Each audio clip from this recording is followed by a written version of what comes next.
여러분 안녕하세요. 평화부동산입니다. 금일 말씀드릴 내용은 단독주택을 공사업자에게 매도하는 경우입니다.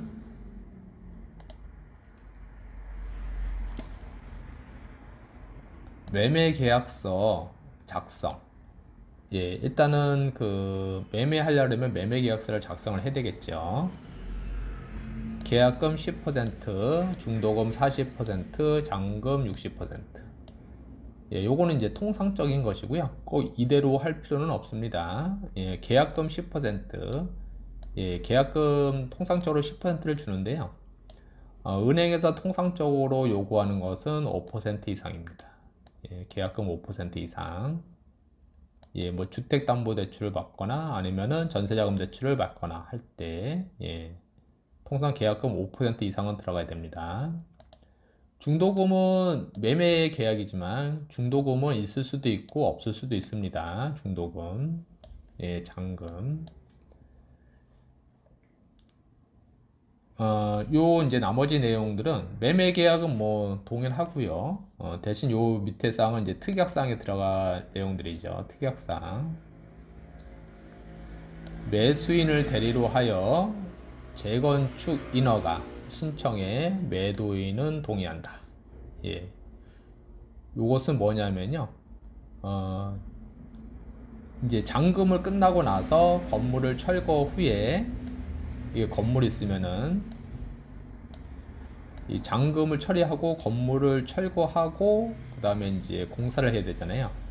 근데 잔금을 처리하고 나서 이 재건축 인허가를 신청을 하게 되면은 이 허가 나는 데까지 또 시간이 걸리죠. 그래서 이 시간 걸리는 것을 막기 위해서 계약서 작성하고 나서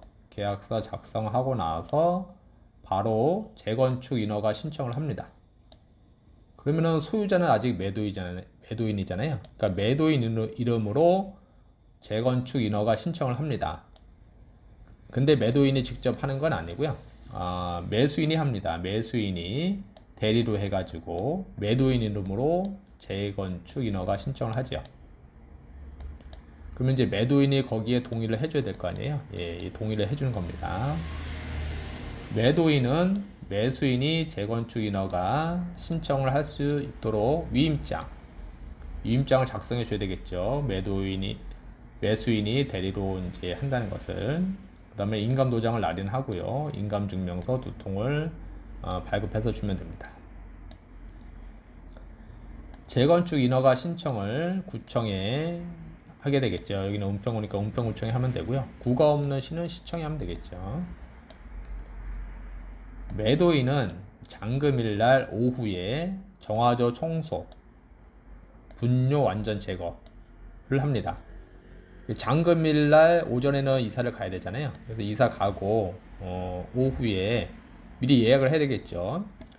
사전에 분뇨 수거 업체에 예약을 해가지고 이 정화조 내부에 있는 거, 요게 정화조라면 정화조 내부에 있는 분뇨를 완전히 다 제거를 합니다.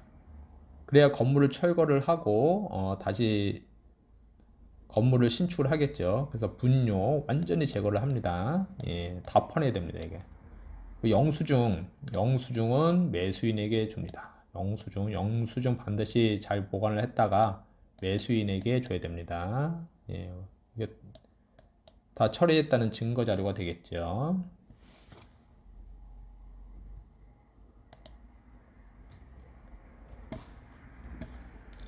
공사업자는 통상 은행에 토지를 담보로 대출을 받아 잔금 처리를 하게 되겠죠. 그래서 계약서상에 보면은 계약서상에 매도인 통장 번호가 들어가게 되겠죠. 잔금일날 개업공인중개사는 전기, 수도, 도시가스 요금을 정산을 합니다. 서비스 차원에서 다 하지요. 가스 요금 정산은 3일 전에 코원 에너지 센터에 예약을 해야 됩니다. 그리고 이제 이렇게 잔금 처리가 되고 나면은 이제 건물을 철거해야 되니까요. 이 정기 계량기라든가 매수인이 신청해 가지고 정기 계량거 다 철거합니다. 그 다음에 도시가스 중단시키고요. 수도는 한 라인은 살려놓습니다. 수도는 왜냐하면은 그 건물을 철거할 때 이렇게 먼지들이 막 나잖아요. 이 먼지들이 나는 거를 수돗물을 이용해서 뿌려줘야 되잖아요. 그래서 수도는 그 계량기 철거를 하나는 살려놓습니다. 나머지 수도 계량기가 뭐 4개다 그러면은 이 중에 하나는 살려놓고 나머지는 다 철거합니다. 매도인 이사 시 남기는 것 없이 모두 가지고 가야 됩니다. 그러니까 매도인이 이제 이거 이제 건물이 철거될 걸 아니까 본인이 불필요한 물건을 이렇게 많이 남겨 놓을 수가 있잖아요. 예. 이사 갈 때 필요 없는 물건들. 그러면 나중에 이거 건물 철거할 때 이 건축자재하고 이게 혼합되잖아요. 예. 그래서 건축자재하고 혼합이 되면은 그것 때문에 안 됩니다. 나중에 이 건물 폐기할 때 이게 들어가야 되는데 이 잡동사니들이 여러 가지 들어가 있으면 안 됩니다. 그래서 매도인 분은 이사 갈 때 다 가지고 와야 되고요. 혹시 불필요한 게 따르면 이삿짐 센터에 얘기해서 바깥으로 빼내면 되죠. 대형 폐기물은 미리 주민센터에 신고하여 확인 용지를 붙여야 되겠죠. 그러면 이제 대형 폐기물 가지고 가잖아요. 뭐 냉장고라든가 뭐 가구라든가 뭐 침대라든가 이런 거 미리미리 다 이제 주민센터에 신고를 해서 그 확인 용지를 받아서 붙이면 됩니다. 그리고 요거는 이삿날 이삿짐 센터에 얘기해서 요것은 안 가지고 갈 거니까 대문 밖으로 빼달라고 하면 됩니다. 매수인은 잔금 후 건물 철거 및 빌라 신축하여 분양하게 되겠죠. 공사 기간은 통상 6개월입니다. 빌라 신축 빌라 그 터파기 작업부터 올려가지고 딱 하는 데는 통상 6개월 정도 걸립니다. 공사기간. 분양기간은 통상 6개월입니다. 뭐 더 걸릴 수도 있고 더 짧을 수도 있는데 뭐 1개월 만에 분양할 수도 있죠. 그러나 통상 6개월, 좀 늦어지면은 뭐 1년 이내 이렇게 되겠죠. 분양기간 6개월. 그러면은 다 합하면은 1년이면은 다 끝나죠. 그래서 이제 공사업자분들은 이렇게 이제 단독주택을 매수를 해서 건물을 철거 후 신축 빌라를 건축 후 분양하고 그러면은 수익이 남는 거죠.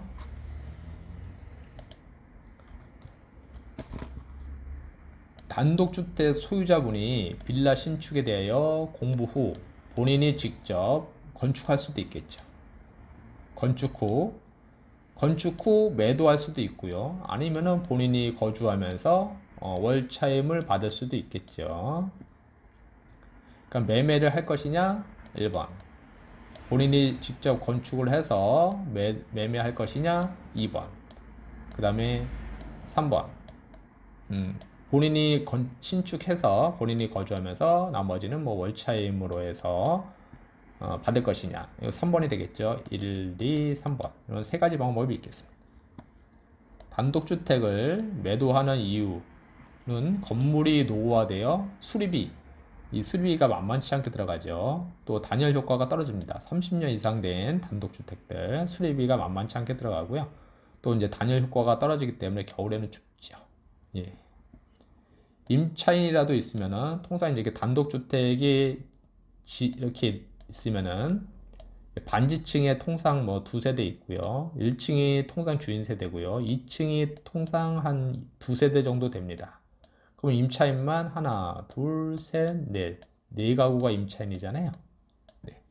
그럼 임차인이라도 있으면은 계속적으로 수리해 달라고 해서 아무래도 노후화된 단독주택들은 수리할 부분이 있죠. 수리해 달라고 해서 스트레스 받아서 매매하는 경우도 많습니다. 그리고 이제 9억 초과 주택은 매도하기 전 세무사와 상담을 통한 양도소득세 확인이 필요합니다. 9억 초과 주택은 1세대 1주택이라고 하더라도 양도소득세가 발생을 하지요. 양도소득세가 발생을 합니다. 1세대 1주택이라도.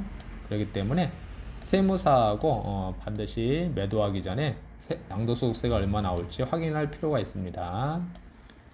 그리고 여기 9억 초과 주택, 예, 요거 이제 중요한 이유가 올해 팔면은 10년 이상 보유를 했고 2년 이상 거주를 했다 그러면은 양도소득세는 뭐 거의 굉장히 조그맣 적게 나오는데, 내년에 이거를 매도한다 그러면은 2021년 내년에 매도하게 된다면은 이 거주 기간과 보유 기간에 따라서 양도소득세가 큰 차이가 납니다. 그래서 9억 초과 주택 매도할 경우에는 내년에 매도할 생각이 있으신다면은 올해 매도하는 게 낫지요. 예, 오늘은 여기까지고요. 본 내용이 조금이라도 도움이 되셨다고 하시면은 구독 버튼을 꼭 눌러주시면은 감사하겠습니다. 네, 다음에 또 뵙도록 하겠습니다.